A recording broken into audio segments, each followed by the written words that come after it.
And the essence of a plan for a difficult child is to have a plan where you have some strategies and ideas that support self-esteem. Things you say to the child that build self-esteem, warm, loving, patient kinds of phrases. But those phrases, those responses, if you will, are balanced with firmness, strength, courage, setting limits.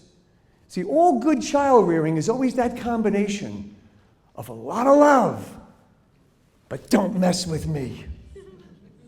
A lot of patience and warmth, build that self-esteem, but also do what I say. Firmness, limit setting. And that was the essence of the plan. Now, there is no cure. I mean, think about the worst problem you've had with a child. There's no magic bullet. There's no magic feather like Dumbo had when he thought it would allow him to fly.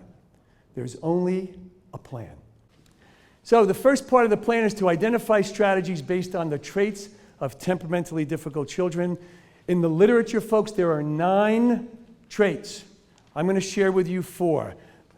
One of the big ones is being poorly adaptable. Children who have trouble with transitions, circle time. Anytime you've got to move from here to there, you're changing activities. And what happens to temperamentally difficult children is they dig in, they get stuck. And from a genetic point of view, the instructions in their genes are telling them, I can't leave now, I've got to finish this. So they can't help it, they just dig in. Obviously, we can think of some simple remedies for that. Maybe an oven timer, where we say to it, and by the way, as you talk to children, teach them about their temperament. Sweetheart, I can see it's very difficult for you to stop doing what you're doing. I can see that, I understand, and that's okay. So you're teaching them what they're like. What I'd like you to do is, in a few minutes, I'm going to put the oven timer on 5 minutes, so do what you're doing and try to finish up, and when you hear the bell, you'll come to circle. And they just need that time. So do you see where you're working with the trait and not against it? The second one is bad mood. And it can be a sunny, beautiful day. The parents are rich. They're planning vacation next week. I mean, all the planets could be in line for this 4 or 5-year-old child, and he or she comes to school in a bad mood. And so what is your strategy? My suggestion, and I get this from the emotional intelligence people do a lot of writing on this. The strategy is to pull the child over and say, I can see that you're not in a very good mood right now. How about if you go sit on the rocking chair and think of something that makes you happy? And sometimes the child will say, like what? And you say, well, you know, you had your birthday party last week. You can think of that. Oh, okay. And he goes over and he thinks about his birthday and he comes back smiling. And once you get a child to smile, they're in a good mood for the rest of the day. So it's just simple strategies like that. One other thought I have is when kids say and do funny things, we should write those things down. And then when a child who maybe heard that funny thing is in a bad mood, we can always repeat the line or the joke. High activity level. So what are your strategies for that? Well, first you got to run them in the playground, right? You got to run them. Then when they come in, cooling down periods. All the things that you normally do.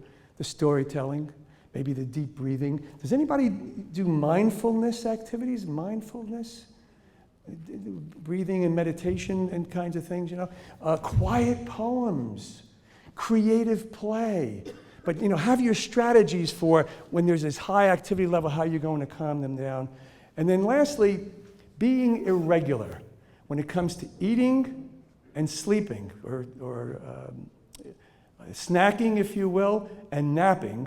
Okay, these kids are never hungry and they're never tired. So you may have to have snacks available all day or be flexible when it comes to napping routines. Now, we've mentioned these, and I'm just giving you 4 of the 9 characteristics.